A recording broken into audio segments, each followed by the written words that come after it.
আসসালামু আলাইকুম প্রিয় বন্ধুরা। প্রাচীনকালে ফারাহ খান নামে একটি অনেক বড় এবং সুন্দর দেশ ছিল। এতে সাজ বাদশার হুকুমত ছিল, যিনি অত্যন্ত দয়ালু এবং প্রজাপালক ছিলেন। তার নিজের জনগণের প্রতি ভালোবাসা এবং প্রজাপালনের চর্চা দূর দূরান্ত পর্যন্ত মাশহুর ছিল। বাদশার একটাই মেয়ে ছিল, যার নাম শাহজাদি আরফা।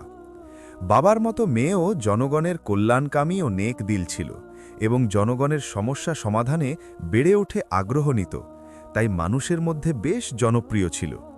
সে অনেক এতিমখানা, সরাইখানা এবং চিকিৎসা কেন্দ্র বানিয়েছিল, যেখানে মানুষের চিকিৎসা হতো এবং মানুষ তাকে দোয়া দিত। নেক চরিত্রের পাশাপাশি শাহজাদি অত্যন্ত সুন্দরীও ছিল।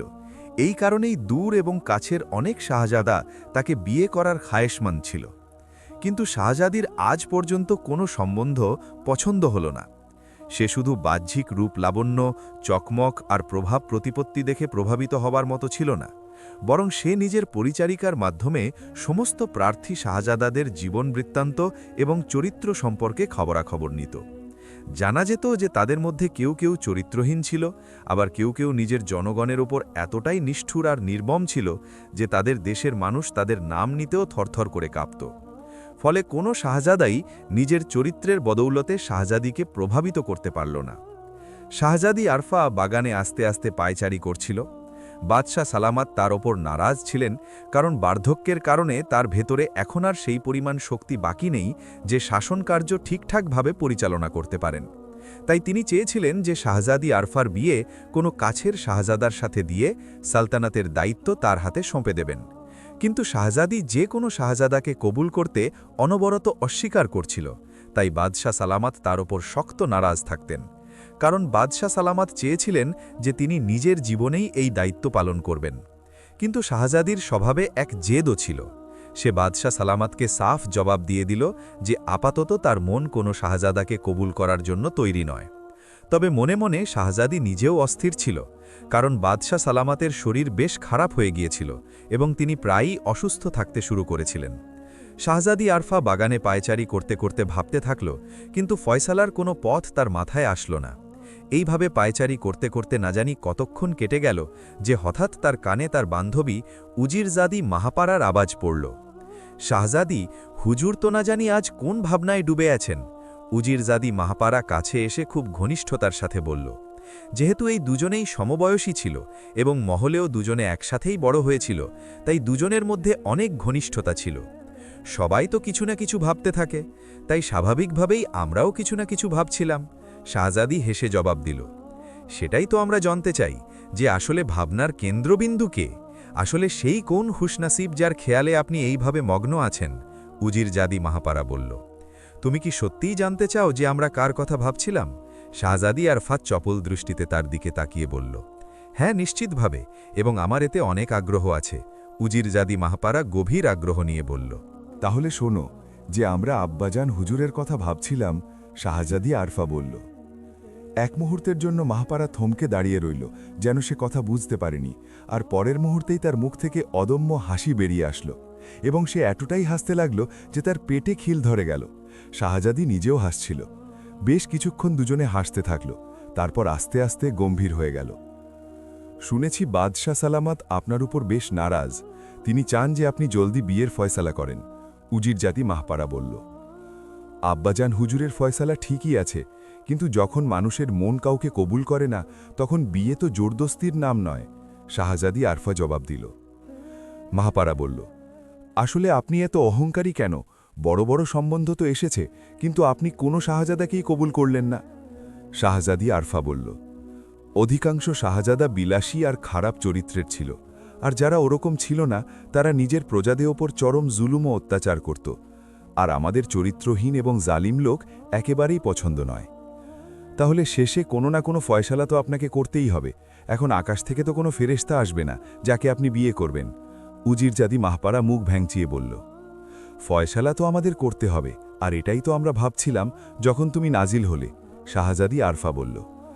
আমিও তো এসেই এটাই জিজ্ঞেস করেছিলাম যে কার ব্যাপারে ভাবছেন, কিন্তু আপনি হাসাহাসি করে কথা এড়িয়ে গেলেন, উজিরজাদি মাহপাড়া অভিযোগের সুরে বলল। আমরা যার কথা ভাবছি বলতে পারবো না, কারণ এভাবে আমাদের ব্যক্তিত্ব সম্পর্কে ভুল ধারণা ছড়ানোর আশঙ্কা আছে। শাহজাদি আরফা বলল। ভুল ধারণা মানে কি? আমি বুঝলাম না। মাহাপারা বিভ্রান্ত হয়ে বলল। মানে এই যে আমরা যার কথা ভাবছি তার সম্পর্ক কোনো রাজপরিবারের সাথে নয়, বরং সে এক সাধারণ ঘরের মানুষ। শাহজাদি আরফা বলল।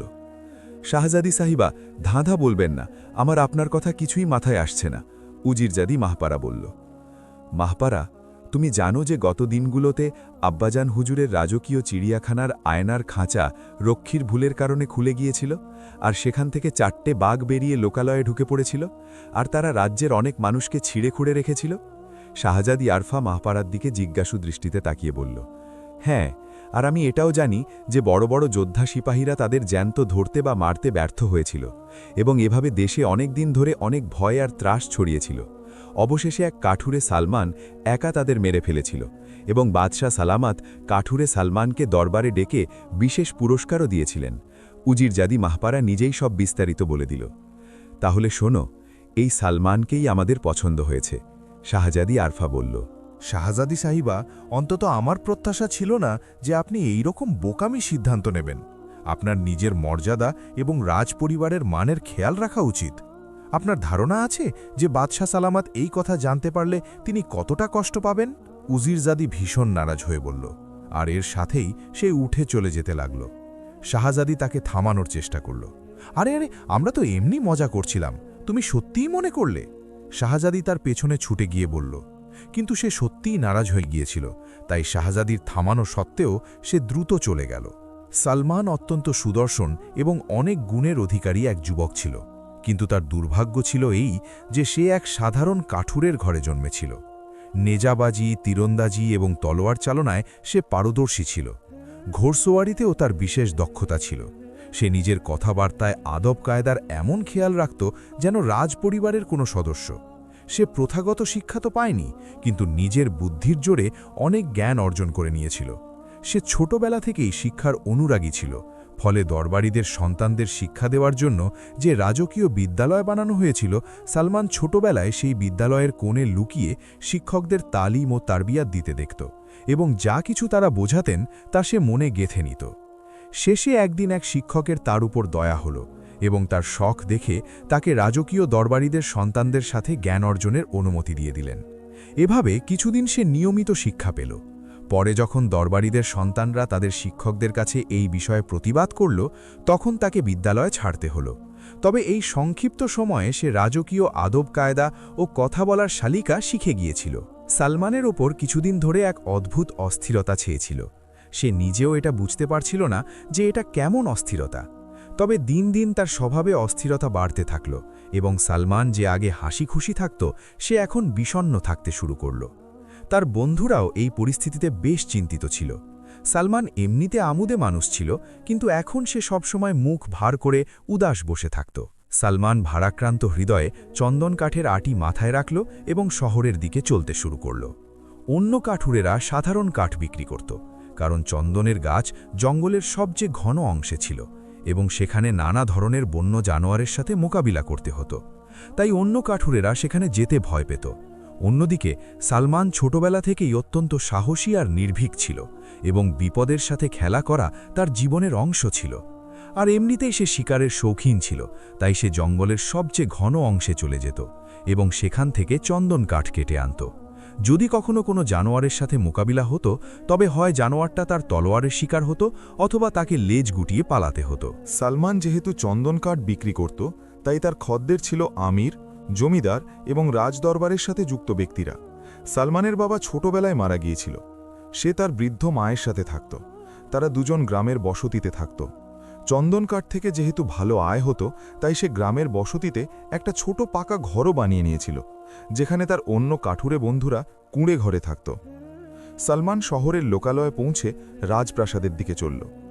প্রাসাদের কাছে পৌঁছে সে চন্দন কাঠের আটি একপাশে রাখল এবং বিশ্রাম নেওয়ার জন্য বসল। তারপর অজান্তেই তার চোখ প্রাসাদের অলিন্দের দিকে উঠে গেল, যেখানে শাহজাদি আরফা দাঁড়িয়ে স্পষ্ট দেখা যাচ্ছিল। শাহজাদি তার দিকে তাকাচ্ছিল। সালমান দীর্ঘশ্বাস নিল। শাহজাদির দৃষ্টি তার হৃদয়ে গেঁথে গেল। শাহজাদিও তার দিকে শেষবার তাকিয়ে দীর্ঘশ্বাস ফেলল এবং ফিরে চলে গেল। সালমান প্রথমবার শাহজাদি আরফাকে সেই সময় দেখেছিল যখন সে 4টে বাঘ মারার পুরস্কার বাদশাহর কাছ থেকে নিচ্ছিল এবং প্রাসাদে তার জন্য ভোজের আয়োজনও করা হয়েছিল।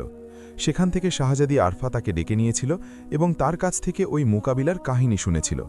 শাহজাদি তার কথা বলার ভঙ্গিতে মুগ্ধ হয়েছিল এবং সালমানের মনে হয়েছিল যে শাহজাদি তার জন্য মনে কোমল জায়গা রাখে।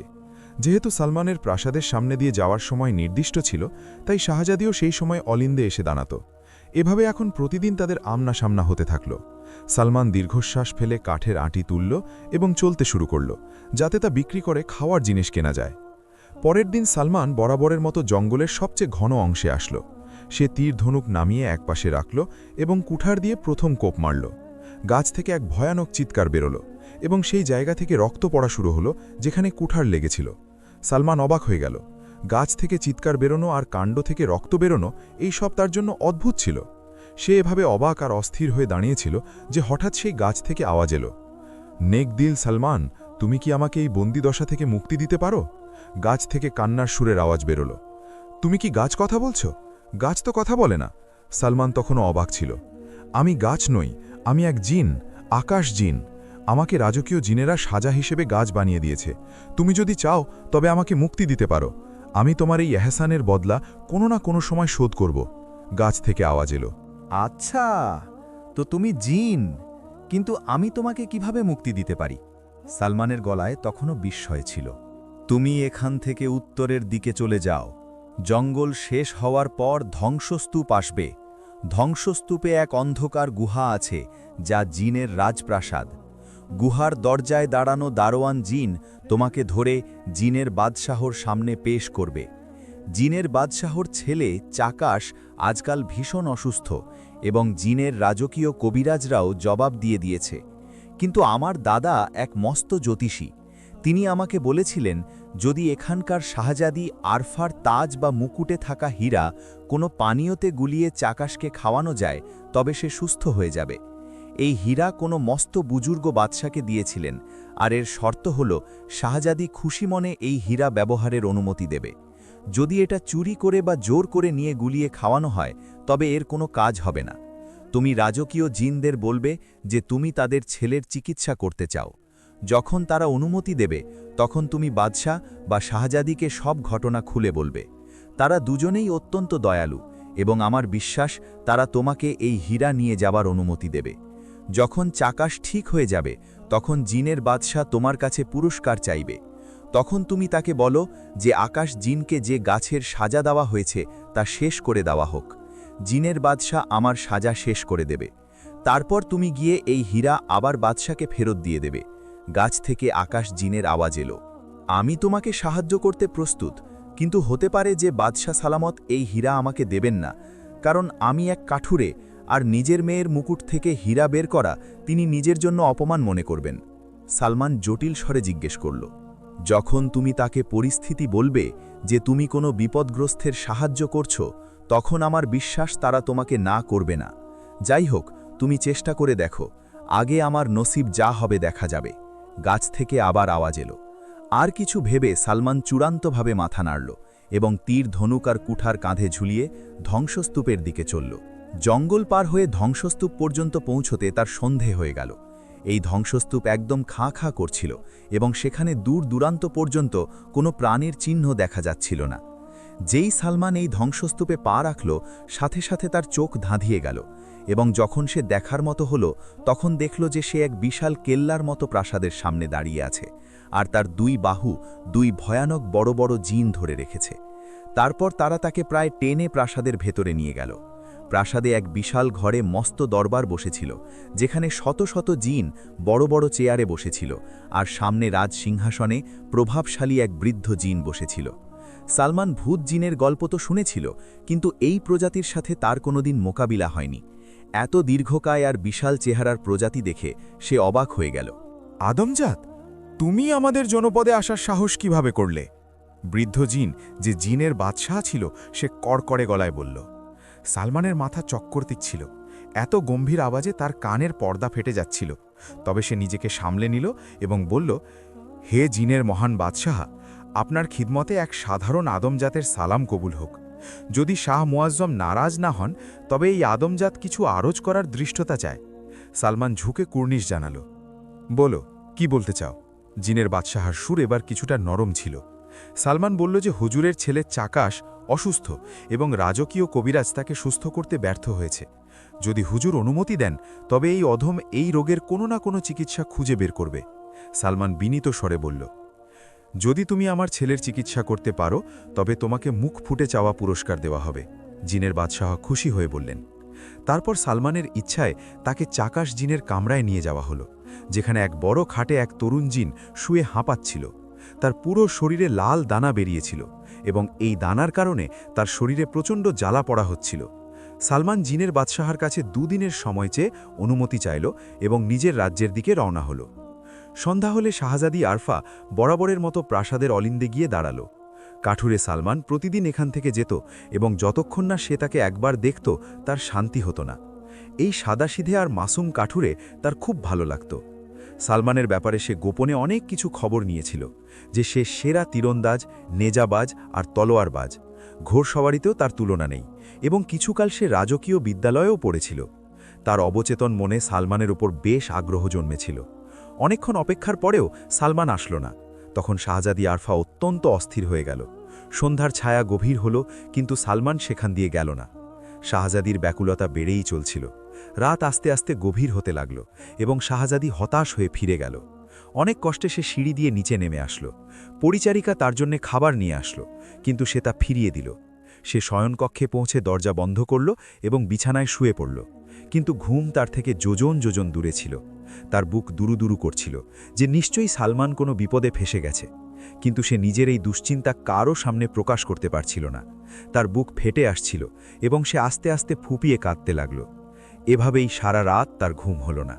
সকালে পরিচারিকা তার জন্য নাস্তা নিয়ে আসলো, তো সে নাস্তাও ফেরত পাঠিয়ে দিল। বাদশাহ সারামাত খবর পেয়ে দৌড়ে আসলেন। দেখলেন যে শাহজাদির বেশ তেজ জ্বর। রাজকীয় কবিরাজকে ডাকা হলো এবং তিনি শাহজাদির জন্য কিছু ওষুধ আর পানীয় দিয়ে দিলেন। উজিরজাদি মাহাপাড়া শাহজাদির অসুস্থতার খবর পেয়ে সেখানে উপস্থিত হল। সন্ধে নাগাদ শাহজাদির অসুস্থতা কোনো উন্নতি হল না। শেষমেশ বলুন তো, ঠিক আপনার কি হয়েছে? কাল পর্যন্ত তো আপনি বিলকুল ঠিক ছিলেন, মাহাপাড়া বলল। কিন্তু শাহজাদি খামোশ রইল। আমার প্রিয় শাহজাদি, আমার বন্ধু, আমার বোন, শেষমেশ আমাকে তো বলো, আমরা ছোটবেলা থেকে কত ভালো বন্ধু। সম্ভবত আপনি কালকের কথায় রাগ করেছেন। এখন রাগ মিটিয়ে ফেলুন। আপনি যাকে পছন্দ করবেন আমি আপনার সাথ দেব, মাহাপাড়া শাহজাদিকে মানাতে মানাতে বলল। তুমি শুধু আমাকে ঠিক করার জন্য সান্ত্বনা দিচ্ছ। যখন আমি সুস্থ হয়ে যাব তখন তুমি নিজের কথা থেকে সরে যাবে। শাহজাদি অবিশ্বাসের সুরে বলল, এই দেখো, আমি ওয়াদা করছি। মা পাড়া শাহজাদির দিকে হাত বাড়িয়ে দিয়ে বলল এবং শাহজাদি তার হাতে নিজের হাত রেখে দিল। এরই মধ্যে দরজায় পায়ের শব্দ পাওয়া গেল এবং বাদশাহ সালামাত ভেতরে দাখিল হলেন।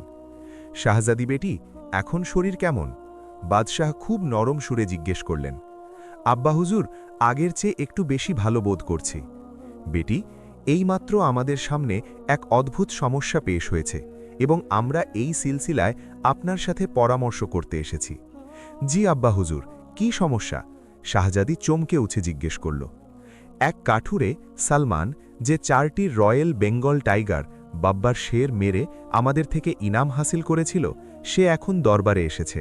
সে আমাদের এই কাহিনী শুনিয়েছে যে শাহ ই জিন্নাতের ছেলে চাকাশ জিন অসুস্থ। যদি শাহজাদির তাজে বসানো জারবাফ হীরা কোনো শরবতে গুলে সেই জিনকে পান করানো হয় তবে সে ঠিক হয়ে যাবে। সেই কাঠুরে আমাদের কাছে এই হীরা চাচ্ছে এবং সেই সাথে ওয়াদা করছে যে সে এটি অবশ্যই ফেরত দিয়ে দেবে। কিন্তু আমরা এটাকে নিজের শানের খেলাফ মনে করছি যে নিজের মেয়ের তাজকে বেরনক করি, যদি তা অল্প সময়ের জন্য হলেও কেন না হয়। বাদশাহ সালামাত শাহজাদিকে বললেন, আব্বা হুজুর, যদি আপনি খারাপ মনে না করেন তবে কাঠুরেকে আমাদের কাছে পাঠিয়ে দিন। আমরা নিজে তার সাথে কথা বলতে চাই। যদি সে সত্য বলে থাকে তবে আমাদের জানা হয়ে যাবে এবং আমরা তাকে এই হীরা দিয়ে দেব। কিন্তু যদি সে মিথ্যে বলে থাকে তবে তখনও আমাদের আন্দাজ হয়ে যাবে এবং শাহী কানুন মোতাবেক তাকে সাজা দেওয়া হবে। শাহজাদি আরফা বলল। বাদশাহ সালামাত তার কথা মেনে নিলেন। অল্প সময়ের মধ্যেই সালমানকে ভেতরে ডেকে নেওয়া হলো। সালমান অত্যন্ত বুদ্ধিমান ছিল। শাহজাদির চেহারার একটি অভিব্যক্তি দেখেই সে সমস্ত অবস্থা বুঝে গেল। সালমান, আমরা শুনেছি যে তুমি মিথ্যে বলতে অত্যন্ত মাহির হয়ে গেছ। যদি তোমার হীরা প্রয়োজন হতো তবে তুমি আমাদের কাছে এমনিই চাইতে পারতে। এর জন্য কাহিনী বানানোর কি দরকার ছিল? শাহজাদি বলল। না শাহজাদি হুজুর, আমি মিথ্যে বলিনি, সালমান বলল, এবং এর সাথে সাথেই সে গাছ কাটা থেকে শুরু করে শাহ-ই-জিন্নাতের সাথে সাক্ষাৎ পর্যন্ত সমস্ত ঘটনা বিস্তারিতভাবে বলে দিল। শাহজাদি অনুভব করল যে সালমান ঠিক বলছে। আমরা তোমাকে হীরা নয়, বরং হীরা সমেত পুরো তাজ তোমাকে ইনাম হিসেবে দিচ্ছি, কারণ সেদিন শুধু আব্বা হুজুর ইনাম দিয়েছিলেন, আমরা দেইনি, তাই আজ আমরা ইনাম দিচ্ছি, শাহজাদি বলল, এবং এর সাথেই সে বিছানার কোণায় রাখা তাজ উঠিয়ে সালমানের দিকে বাড়িয়ে দিল। শাহজাদি হুজুর, আমি নিজেকে এই দয়ার যোগ্য মনে করি না, আমার মনে হয় আমার এতটা হৈসিয়ত নেই। সালমান ঝুঁকে পড়ে বলল, আমরা শুনেছি যে আপনি তলোয়ার চালনায় খুব মাহির, এবং আমরা আব্বা হুজুরকে বলে আপনাকে আমাদের তালিক শিক্ষক নিযুক্ত করতে চাই। এই হিসেবে আপনার গুরুত্ব শাহী তালিকার। এই তাজ রেখে দিন, এটি আমাদের পক্ষ থেকে অগ্রিম পারিশ্রমিক, শাহজাদি বলল, এবং তার প্রচণ্ড পীড়াপিড়িতে সালমান অনেক কৃতজ্ঞতা প্রকাশ করে তাজটি নিয়ে নিল। সে শাহজাদির কাছ থেকে অনুমতি নিয়ে বিদায় হল। সে জলদি জলদি শাহ-ই-জিনাত পর্যন্ত পৌঁছাতে চাইছিল, যাতে চাকাশের চিকিৎসা করে আকাশ জিনকে গাছের বন্দিদশা থেকে আজাদ করতে পারে। একদিন সফর করার পর সালমান সেই পাহাড়গুলোতে পৌঁছে গেল যেখানে জিনদের বসতি ছিল। আগের মতো তেজ ঝড় বইল, এবং যখন ঝড় থামল তখন সালমান শাহ-ই-জিন্নাতের প্রাসাদের সামনে দাঁড়িয়েছিল। তাকে প্রাসাদের ভেতরে নিয়ে যাওয়া হলো, যেখানে চাকাশ নিজের জীবনের শেষ নিঃশ্বাস নিচ্ছিল। শাহ-ই-জিন্নাত মাথা নিচু করে মায়ুস হয়ে বসেছিলেন, এবং পুরো প্রাসাদে শোকাতুর পরিবেশ বিরাজ করছিল। সালমান এক দরবারি জিনের মাধ্যমে একটি পেয়ালা আনালো। তারপর এতে এক স্বাস্থ্যকর পানীয় ঢেলে সে জারবাফ হীরা এতে অনেকক্ষণ ঘষল, এবং তা শাহজাদা চাকাশকে পান করিয়ে দিল। কিছুক্ষণ পার হতেই চাকাশের শরীর থেকে আচমকা লাল দানাগুলো গায়েব হতে শুরু করল। কয়েক মুহূর্তের মধ্যে তার শরীর থেকে সমস্ত দানা গায়েব হয়ে গেল। তার কাতরানোও বন্ধ হয়ে গিয়েছিল। তারপর কয়েক মুহূর্ত বাদেই সে নিজের চোখ খুলে দিল। সে বিস্ময় নিয়ে নিজের শরীর দেখছিল, যেন তার আচমকা সুস্থ হয়ে ওঠায় অবাক হচ্ছে। তারপর যখন তাকে সলমানের ব্যাপারে জানানো হলো, সে ভীষণ খুশি হল। পুরো প্রাসাদে জশ্নের আয়োজন করা হলো, এবং শাহ-ই-জিনাত ও চাকাশ তাকে এই খুশিতে হীরা জহরত ও মণিমুক্তার এক বিশাল ভাণ্ডার দিয়ে দিল। হে আদমজাত, এই খাজানা আমরা আমাদের খুশি থেকে দিয়েছি, কিন্তু আমরা চাই যে তুমি নিজের পক্ষ থেকেও কোনো কিছু চাও। আমরা তোমার খাহিশ অবশ্যই পূরণ করব। শাহ-ই-জিন্নাত বললেন, হুজুর, আমার কোনো জিনিসের লালচ নেই। আমি শুধু এই দরখাস্ত করব যে আপনি আপনার বস্তির এক জিন আকাশকে যে গাছবন্দি সাজা দিয়েছেন, আপনি তাকে মাফ করে দিন এবং তাকে এই কয়েদ থেকে নাজাত দিন। সালমান বিনীত আন্দাজে বলল, ঠিক আছে, আমরা শুধু তার সাজা মাফ করছি না, বরং তোমার সুপারিশে আজ থেকে সে আমাদের দরবারের অত্যন্ত গুরুত্বপূর্ণ সদস্য হবে। শাহ-ই-জিনাত গম্ভীর আওয়াজে বললেন। এর সাথেই তিনি কিছু বিড়বিড় করে বাতাসে ফুঁ দিলেন। তখন মেঘের একটি টুকরো তৈরি হল এবং উড়তে উড়তে চলে গেল। কিছুক্ষণ পর যখন এই মেঘের টুকরোটি ফিরে এলো, তখন তার ওপর আকাশ জিন বসেছিল। আকাশ জিন প্রথমে শাহ-ই-জিনাত ও চাকাশকে ঝুঁকে সালাম করল, এবং তারপর সে সলমানের সামনে রুকুর মতো ঝুঁকে পড়ল। সালমান, আমি তোমার এই হেসানের বদলা কখনো না কখনো অবশ্যই দেব। তুমি সত্যিই আমার অনেক সাহায্য করেছ, আকাশজিন তার সামনে শুকরিয়া ভরা আন্দাজে বলল, এবং তারপর শাহ-ই-জিন্নাত থেকে অনুমতি নিয়ে সে তাকে তার ঘর পর্যন্ত ছাড়ার জন্য এলো। সে সালমানকে নিজের পিঠে সওয়ার করে রেখেছিল, আর সেই সাথে সেই খাজানাও তার সাথে ছিল, যা শাহ-ই-জিন্নাত ও চাক্কাশ তাকে ইনাম হিসেবে দিয়েছিল। আকাশজিন তাকে তার ঘরের বাইরে নামিয়ে দিল। সালমান, আমি তোমাকে একটি আংটি দিচ্ছি। এটি অত্যন্ত দামি আংটি। এটি আমার দাদা আমাকে দিয়েছিলেন। এর বৈশিষ্ট্য এই যে যখন কখনো তুমি কোনো অভিযানে যেতে চাইবে, তখন নিজের চোখ বন্ধ করে এই আংটিকে হুকুম দিয়ে দিও, এটি তোমাকে সেখানে পৌঁছে দেবে। এছাড়া যখন কোনো বিপদে পড়বে, তখন এই আংটি কোনো জিনিসের উপর ঘষে দিও, আমি সাথে সাথে খবর পেয়ে যাব এবং সেখানে পৌঁছে যাব। আকাশজিন বলল।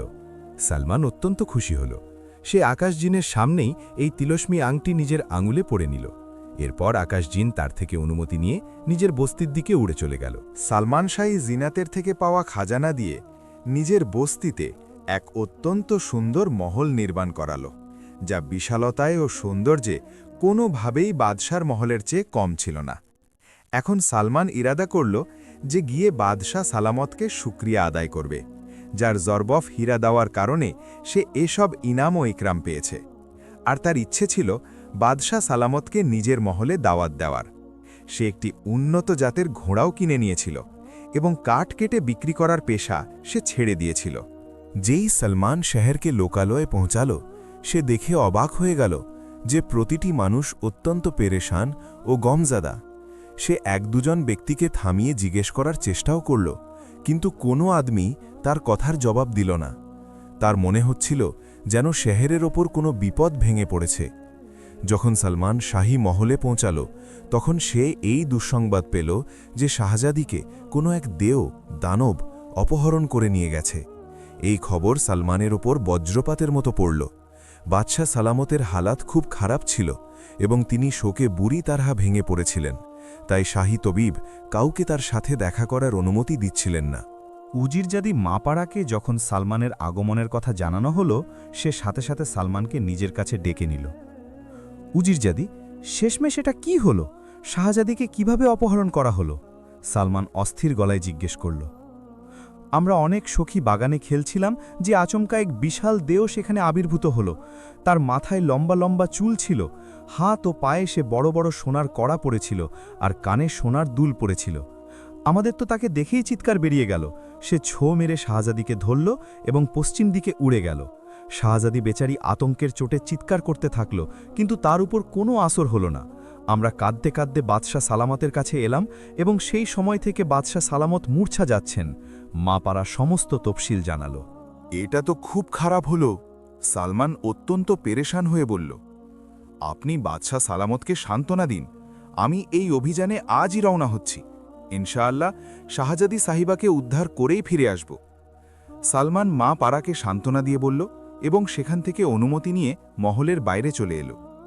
সেই সন্ধ্যায় বাদশাহ ঘোষণা করিয়ে দিলেন যে যে ব্যক্তি শাহজাদি আরফাকে উদ্ধার করে আনবে, শাহজাদির বিয়ে তার সাথেই করে দেওয়া হবে।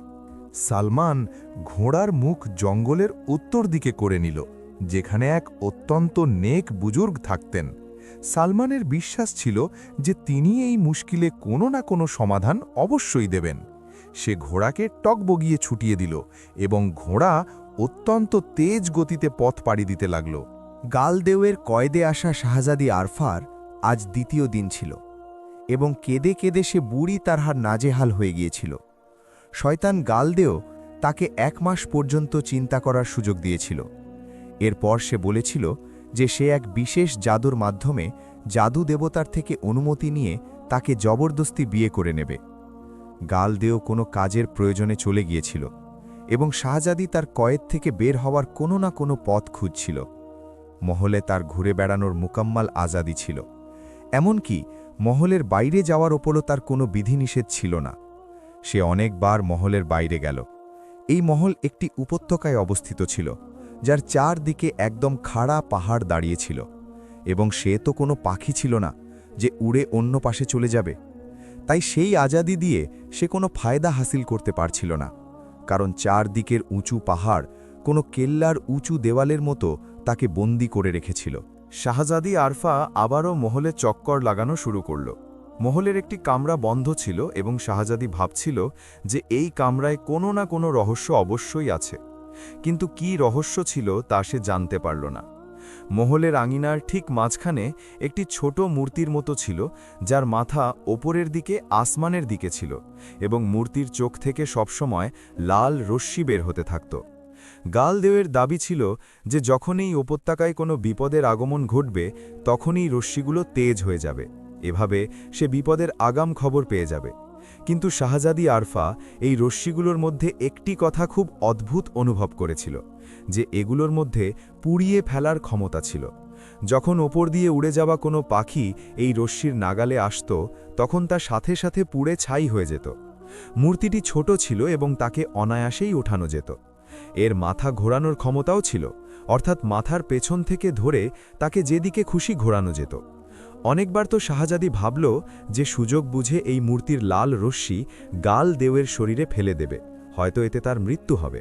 কিন্তু পরক্ষণেই তাকে নিজের এই ইরাদা ত্যাগ করতে হলো যে যখন মূর্তিটি ছিলই গালদেওয়ের, তখন তা তাকে কেন ক্ষতি পৌঁছাবে। এই সব ভাবনায় ডুবে শাহজাদি মহলের বাইরে বেরিয়ে এলো। এই উপত্যকা বেশ সুন্দর উপত্যকা ছিল। এতে সব দিকে পুকুর, ঝর্ণা এবং সুন্দর ঝর্ণা ধারা ছিল। চারদিকে সবুজ গাছপালা ছিল, কিন্তু শাহজাদির এগুলোতে কোনো আগ্রহ ছিল না। সে অত্যন্ত দুশ্চিন্তার অবস্থায় এক পুকুরের পাড়ে গিয়ে বসে পড়ল। হঠাৎ পুকুর থেকে ব্যাঙদের ঘ্যাঙর ঘ্যাঙর শব্দ শোনা গেল, কিন্তু মনে হচ্ছিল যেন তারা মানুষের ভাষায় কথা বলছে।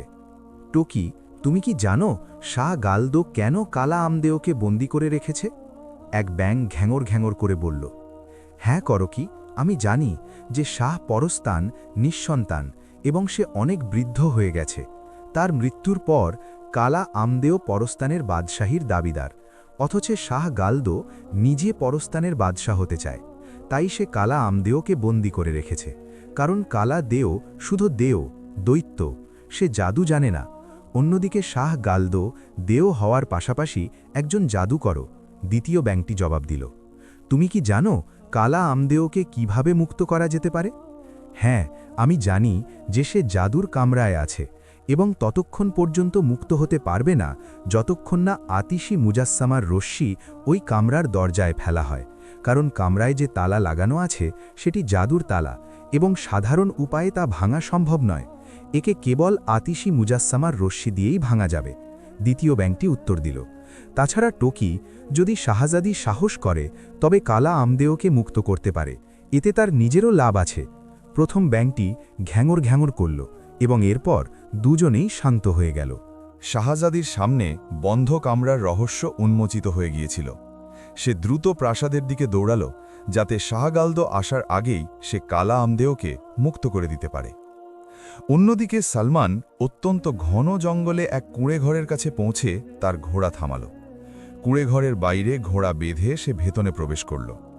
ভেতরে এক সাদা দাড়িওয়ালা বুজুর্গ জায়নামাজে ইবাদতে মগ্ন ছিলেন।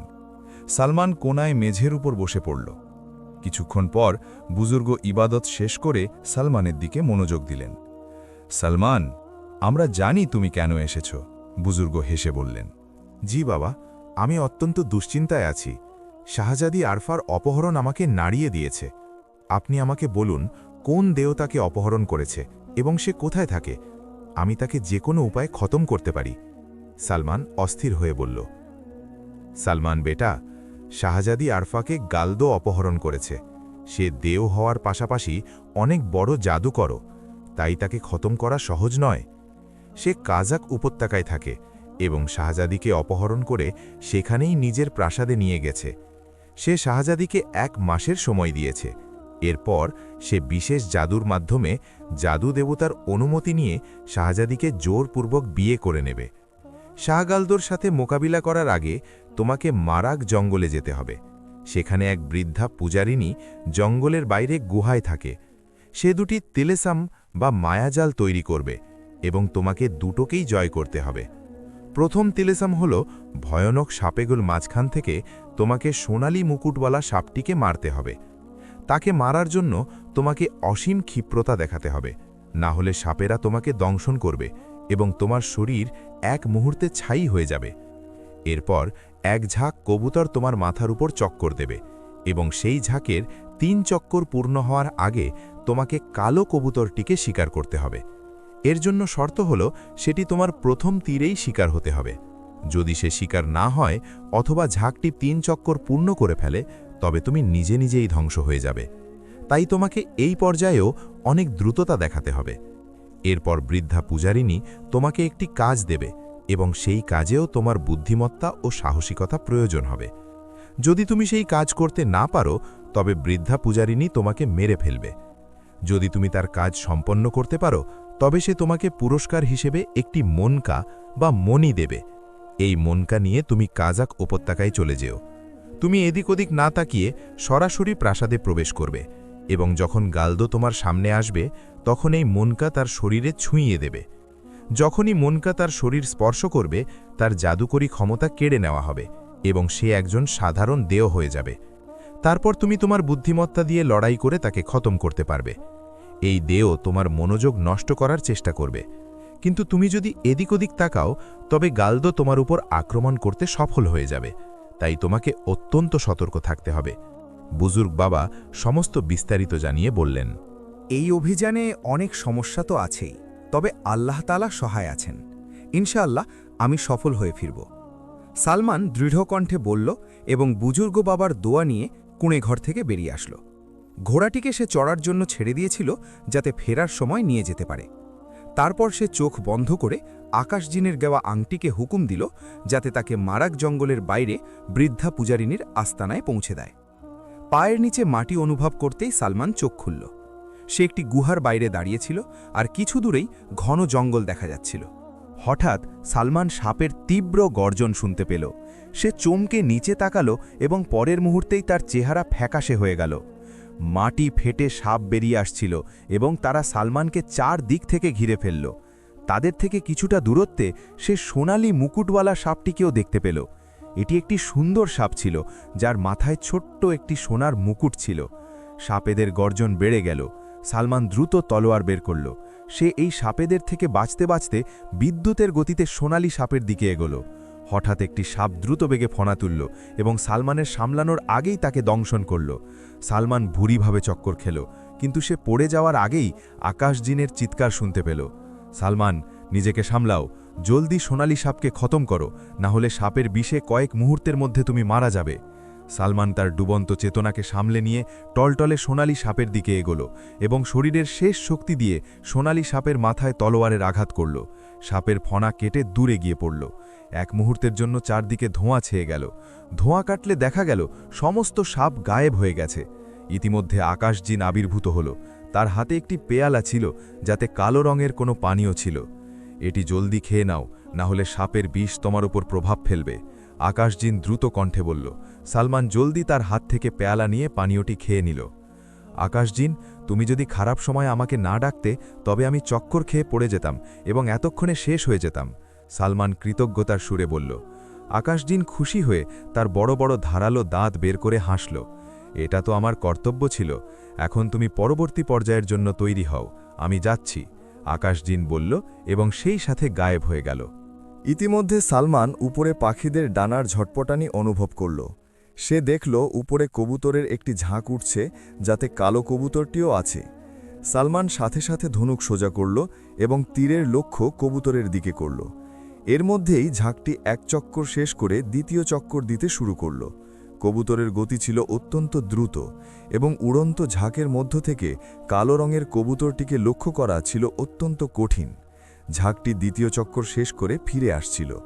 সালমান জানত যে ঝাঁকটি তৃতীয় চক্কর পূর্ণ করার সাথে সাথেই তার নিজের মৃত্যু হবে, তাই যা করার তাকে এই কয়েক মুহূর্তেই করতে হবে। সে উড়ন্ত ঝাঁকের উচ্চতা এবং গতির আন্দাজ করল এবং সেই আন্দাজে খোদার নাম নিয়ে তীর ছেড়ে দিল। ওই তো লেগেছে, সালমান খুশিতে চিৎকার করে উঠল, কারণ তীরটি সরাসরি কবুতরের বুকে বিঁধে গিয়েছিল এবং সেটি ডানা ঝাপটাতে ঝাপটাতে নিচে পড়ে গেল। আবারও চারদিকে অন্ধকার ছেয়ে গেল। অন্ধকার কাটলে তার সামনে অত্যন্ত বৃদ্ধা, জীর্ণ এবং কুঁজো এক বুড়ি দাঁড়িয়েছিল। তার সাদা চুলের জট মাটি স্পর্শ করছিল।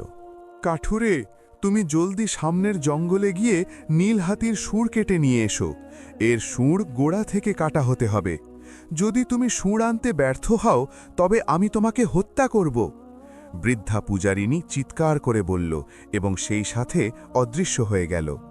সালমান তলোয়ার এবং তীর ধনুক সামলে জঙ্গলের দিকে রওনা হল।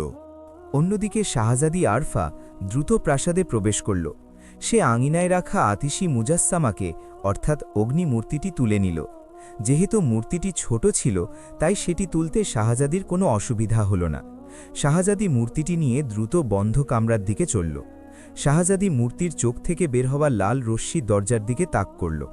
একটি বিস্ফোরণ হল এবং দরজা গায়েব হয়ে গেল। সাথে সাথে কামরা থেকে এক কালো রঙের দেও গর্জন করতে করতে বাইরে বের হল এবং শাহজাদির সামনে নত হল। শাহজাদি আরফা, আমি কালা আমদেও আপনার কাছে ওয়াদা করছি যে আপনার এই এহসান অর্থাৎ উপকার কোনো না কোনো দিন নিশ্চয়ই শোধ করব। কালা আমদেও গম্ভীর গলায় বলল এবং সেই সাথে ডানা মেলে বাইরের দিকে উঠতে শুরু করল। কিন্তু ঠিক সেই মুহূর্তে শাহ গালদ বিদ্যুতের গতিতে কোথাও থেকে আবির্ভূত হল এবং কালা আমদেবের সাথে সংঘর্ষ হল। তাদের সংঘর্ষে মনে হচ্ছিল যেন দুই পাহাড়ের লড়াই হচ্ছে। তারপর তাদের মধ্যে আকাশে ভয়ানক যুদ্ধ শুরু হলো। তারা উড়তে উড়তে আসছিল এবং একে অপরের সাথে সজোরে ধাক্কা খাচ্ছিল। দুজনেই তাদের ভয়ানক শিং দিয়ে একে অপরের শরীর ক্ষতবিক্ষত করছিল। এভাবেই তারা আকাশে লড়াই করতে করতে চোখের আড়াল হয়ে গেল। শাহজাদি অত্যন্ত ভীত হয়ে পড়ল যে যখনই শাহগালদো ফিরে আসবে সে তার ওপর কঠিন প্রতিশোধ নেবে। সে মনে মনে খোদার কাছে বাঁচার দোয়া করতে লাগল। তার আর কিছু মাথায় আসছিল না, তাই সে প্রাসাদ থেকে বেরিয়ে সেই পুকুরের দিকে গেল যেখানে সে দুই ব্যাঙের কথা শুনেছিল। শাহজাদি পুকুরের কাছে পৌঁছতেই সেই ব্যাঙগুলো আবার ঘ্যাঙর ঘ্যাঙর করতে লাগল। তাদের কণ্ঠ এখন মানুষের মতো ছিল। শাহজাদি পুকুরের পাড়ে বসে মনোযোগ দিয়ে তাদের কথা শুনতে লাগল। টকি, তুমি কি জানো গালদো আর কালা আমদেওয়ের লড়াইয়ের পরিণাম কি হবে? এক ব্যাঙ বলল। হ্যাঁ, করো কি, এরা দুজনেই একে অপরকে বুড়িভাবে জখম করে ফেলবে এবং এভাবেই আকাশে লড়াই করতে করতে পরিস্থানের সীমানার কাছে পৌঁছে যাবে। সেখান থেকে শাহ গালদোকে ফিরে আসতে হবে, কারণ পরিস্থানের সীমানার কাছে কালা আমদেওয়ের বন্ধু গোত্র বাস করে। দ্বিতীয় ব্যাঙটি উত্তর দিল। টকি, যদি শাহজাদি এই পুকুরে গোসল করে নেয় তবে সে শাহ গালদোর ক্রোধ থেকে বেঁচে যাবে, কারণ এটি তার কাছে পবিত্র পুকুর। না হলে সে শাহজাদির ওপর অনেক বড় প্রতিশোধ নেবে। প্রথম ব্যাঙটি বলল। হ্যাঁ, করো কি, শাহজাদির উচিত এখনই এই পুকুরে গোসল করে নেওয়া। তাছাড়া সালমান কাঠুরে শাহজাদির সাহায্যের জন্য বেরিয়ে পড়েছে, তাই শাহজাদির মুক্তির দিন কাছেই। দ্বিতীয় ব্যাঙটি উত্তর দিল এবং তারপর দুজনেই নীরব হয়ে গেল। তাদের কথা শুনে শাহজাদির মনে কিছুটা স্বস্তি এলো। সে সাথে সাথে কাপড়সহ পুকুরে ঝাঁপিয়ে পড়ল। পুকুরের পানি বেশ ঠান্ডা ছিল, তাই শাহজাদির অনেক আরাম লাগল। কিছুক্ষণ পর শাহজাদি গোসল সেরে পুকুর থেকে মাত্র উঠে এসেছে, অমনি আকাশ গালদোর ভয়ানক গর্জনে কেঁপে উঠল। সে চিৎকার করতে করতে এবং গর্জন করতে করতে মাটিতে নামল। তার সারা শরীর থেকে রক্ত ঝরছিল। যদি তুমি এই পবিত্র পুকুরে গোসল না করতে তবে আমি এখনই তোমার দশা খারাপ করে দিতাম। তুমি ভাগ্যবতী যে আমার আযাব থেকে বেঁচে গেছ। গালদো গড়গড় করে বলল এবং পুকুরে ঝাঁপ দিল। যখন সে বাইরে আসলো তার শরীরের সমস্ত ক্ষত গায়েব হয়ে গিয়েছিল এবং সে পুরোপুরি সুস্থ হয়ে গিয়েছিল। শাহজাদি আরফা পুকুরের পানির এই রহস্যময় প্রভাবে অবাক হয়ে গেল। যদি আমি 1 মাসের ওয়াদা না করতাম তবে আমি দেখতাম তুমি কিভাবে আমাকে বিয়ে করো না। শাহ গালদো বিরক্ত হয়ে বলল। রাগে তার চোখ থেকে তখনও আগুনের ফুলকি বের হচ্ছিল। শাহজাদি তার কথার কোনো উত্তর দিল না। আমি তোমাকে ঘোরাফেরার যে স্বাধীনতা দিয়েছিলাম তা আজ থেকে শেষ। তুমি 1 মাস পর্যন্ত প্রাসাদের কামরায় বন্দী থাকবে। শাহ গালদো রাগান্বিত স্বরে বলল। এর সাথে সাথে সে হাত ঝাড়া দিল আর শাহজাদি শূন্যে উড়তে উড়তে প্রাসাদের কামরায় গিয়ে পড়ল এবং সাথে সাথে কামরার দরজা বন্ধ হয়ে গেল। শাহজাদি 2 হাতে মুখ ঢেকে অঝরে কাঁদতে লাগল। অন্যদিকে সালমান থেমে গেল। সে হাতে তলোয়ার নিয়ে সতর্ক হয়ে দাঁড়িয়েছিল। সে নীল হাতির আগমনের অপেক্ষা করছিল, যাতে তার সুর কাটতে পারে। এমন সময় গাছের পেছন থেকে জোরালো গর্জন শোনা গেল এবং সালমান শক্ত হয়ে দাঁড়াল। ডালপালা ভাঙার মর্মর শব্দ শোনা গেল এবং দূর থেকে একটি নীল রঙের হাতি তর্জন গর্জন করতে করতে দেখা গেল। সেটি এত বড় ছিল এবং এত দ্রুত গতিতে দৌড়াচ্ছিল যে সালমানের শরীর এক মুহূর্তে ঘামে ভিজে গেল। উপায় না দেখে তাকে হাতির মোকাবিলা করতেই হতো, না হলে সে যদি পালিয়ে যেত তবে বৃদ্ধা পূজারিনী তাকে এমনিতেই মেরে ফেলত। তাই সে তলোয়ার তুলে নিজেকে সামলানোর চেষ্টা করতে লাগল। হাতি গর্জন করতে করতে তার দিকে এগোল। এক মুহূর্তের জন্য তার তলোয়ার ধরা হাত কেঁপে উঠল এবং পরের মুহূর্তেই তার মনে হলো হাতিটি তাকে পিষে দিয়ে চলে যাবে। কিন্তু ঠিক সেই মুহূর্তে যখন হাতিটির ধাক্কা লাগার কথা, কোনো এক গায়েবী শক্তি তাকে এক মুহূর্তের জন্য ওপরে তুলে নিল। যখন তার জ্ঞান ফিরল, সে দেখল সে গাছের একটি বড় ডালে বসে আছে এবং তার পাশে আকাশজিন বসে রাগান্বিত চোখে তাকে দেখছে। তোমার এতটুকু বুদ্ধি তো থাকা উচিত যে তুমি সামনে দাঁড়িয়ে কোনো হাতির মোকাবেলা করতে পারবে না। তোমার উচিত ছিল কোনো গাছে বসে নীল হাতির যাওয়ার অপেক্ষা করা এবং গাছের উপর থেকে তার শুঁড়ে আঘাত করা। যদি আমি তোমাকে উপরে না তুলতাম তবে এতক্ষণে তোমার শরীরের অনেক টুকরো হয়ে যেত। আকাশজিন রেগে বলল, যদি সে আমাকে গাছে বসে থাকতে দেখত তবে সে গাছটিকে গোড়া থেকে উপড়ে ফেলতে পারত। তখন আমার কি হতো?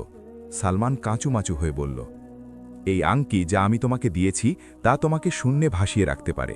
যখনই বিপদ অনুভব করতে এই আংটিকে হুকুম দিতে, এটি তোমাকে উপরে বাতাসে তুলে নিত। আকাশজিনের কণ্ঠে তখনও রাগ ছিল। প্রিয় আকাশজিন, রাগ ছেড়ে অন্য কোনো উপায় ভাবুন যাতে নীল হাতির শুঁড় কাটা যায়। সালমান বিনয়ের সাথে বলল, তুমি এই ডালেই বসে থাকো, আমি নীল হাতিকে তাড়িয়ে নিয়ে আসছি। যখনই সে তোমার নিচ দিয়ে যাবে তলোয়ারের এক ভরপুর আঘাত তার শুঁড়ে করে দিও। আকাশজিন পরামর্শ দিল এবং সালমান মাথা নাড়ল। তারপর আকাশজিন চোখের আড়ালে চলে গেল। সালমান তলোয়ার নিয়ে ডালে প্রস্তুত হয়ে বসল। কিছুক্ষণ পর সে হাতির পায়ের আওয়াজ শুনতে পেল। মনে হচ্ছিল কোনো অদৃশ্য শক্তি তাকে জোর করে ঠেলে নিয়ে আসছে। হাতি যখন ঠিক ডালের নিচে আসলো, সালমান তলোয়ারের জোরালো আঘাত তার শুঁড়ের গোড়ায় করল এবং নীল হাতির শুঁড় কেটে দূরে গিয়ে পড়ল। নীল হাতি ভয়ানক চিৎকার দিল এবং গর্জন করতে করতে গাছ ফেলে দিয়ে চোখের আড়াল হয়ে গেল। সালমান দ্রুত গাছ থেকে নামল এবং নীল হাতির সুর তুলতে লাগল। ইতিমধ্যে আকাশজিন আবির্ভূত হল। আমার হাত ধরো এবং চোখ বন্ধ করো। আকাশজিন নিজে সুরটি তুলে নিয়ে বলল এবং সালমান চোখ বন্ধ করল। যখন সে পায়ের নিচে মাটি অনুভব করল, সে চোখ খুলল। আকাশজিন সুর হাতে তার সাথে দাঁড়িয়েছিল। আচ্ছা, এখন আমাকে বিদায় দাও। শাহ জিন্নাতের দরবারে হাজিরা দেওয়ার সময় হয়ে গেছে। এখন বাকি কাজ তোমাকে নিজেই করতে হবে। আকাশজিন বলল, ধন্যবাদ আকাশজিন, তুমি আমাকে অনেক সাহায্য করেছ। সালমান জিনের শুকরিয়া আদায় করল এবং জিন গায়েব হয়ে গেল। ঠিক সেই মুহূর্তে সেই বৃদ্ধা পূজারিনী গুহা থেকে বের হল। নীল হাতির সুর দেখেই সে খুশিতে চিৎকার দিল এবং বলল, ধন্যবাদ সালমান কাঠুরে, আমি জানি তুমি গালদোরের বিনাশের জন্য বেরিয়েছ। আমি তোমাকে অত্যন্ত মূল্যবান একটি মণি পুরস্কার দিচ্ছি। যখন তুমি এই মণিকা শাহ গালদোরের শরীরে লাগাবে তখন তার জাদু শেষ হয়ে যাবে এবং তুমি বুদ্ধিমত্তা ব্যবহার করে তাকে খতম করতে পারবে। বৃদ্ধা পূজারিনী একটি লাল মণি সালমানের দিকে বাড়িয়ে দিল। সালমান মণিটি নিল এবং তিলসমি আংটিকে কাজক উপত্যকায় পৌঁছানোর হুকুম দিয়ে চোখ বন্ধ করল। শাহ গালদো প্রাসাদের কামরায় মদ্যপানে মগ্ন ছিল। হঠাৎ সে চমকে উঠল। এক কালো রঙের গোলার মতো কিছু মাটি থেকে বের হল এবং সেটি দ্রুত ভয়ানক এক ভল্লুকের রূপ নিল। পশুরার, তুমি কেন আমার শান্তিতে ব্যাঘাত ঘটালে? তোমার সাহস হয় কি করে? শাহ গালদো গর্জন করে বলল, আমার প্রভু, একটি বিপদ দ্রুত আপনার দিকে আসছে। ভল্লুকটি গম্ভীর কিন্তু বিনীতভাবে জবাব দিল, কোন বিপদ? জলদি বলো। গালদো অবাক হারে জিজ্ঞেস করল, আপনি একে আয়নার সামনে দেখতে পারেন। ভল্লুকটি জবাব দিল এবং গায়েব হয়ে গেল। শাহ গালদো মনে মনে কিছু পড়ে দেয়ালে ফু দিল। সাথে সাথে দেয়ালের সেই অংশ আয়নার মতো উজ্জ্বল হয়ে উঠল।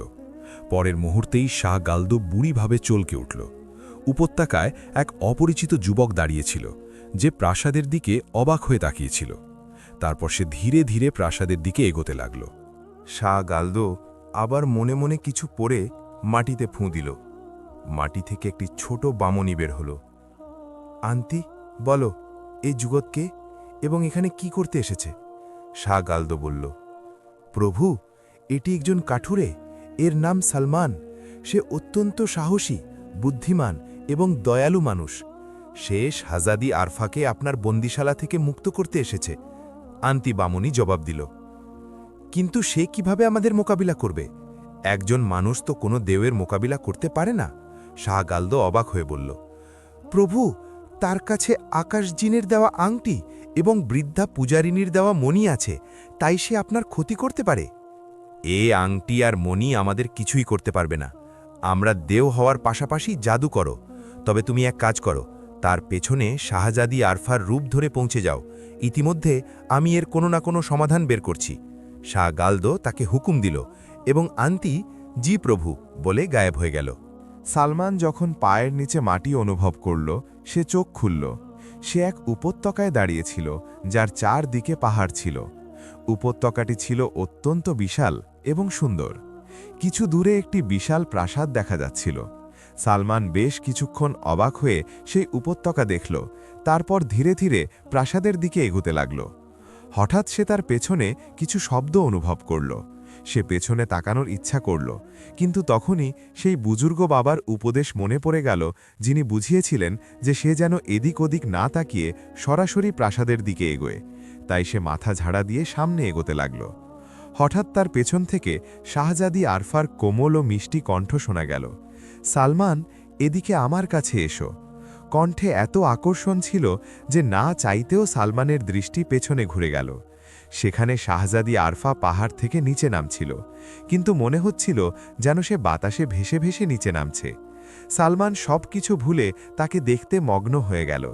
ঠিক সেই মুহূর্তে জোরে এক শব্দ হলো এবং পরের মুহূর্তেই সালমান একটি খাঁচায় বন্দী হয়ে গেল।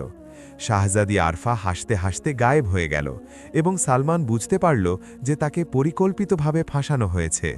এখন তার সামনে খাঁচার দড়ি ধরে গালদো দাঁড়িয়েছিল, অত্যন্ত ভয়ানক এবং কুৎসিত এক দেহ, যার মুখে লম্বা লম্বা গোঁফ ছিল, মাথায় লম্বা চুলের জটি ছিল, দুটি ধারালো দাঁত বাইরে বেরিয়েছিল, কানে সোনার দুল ছিল এবং হাত পায়ে সোনার বালা ছিল। সে আগাগোড়া ছিল লাল রঙের, যেন তার শরীরে রং করা হয়েছে।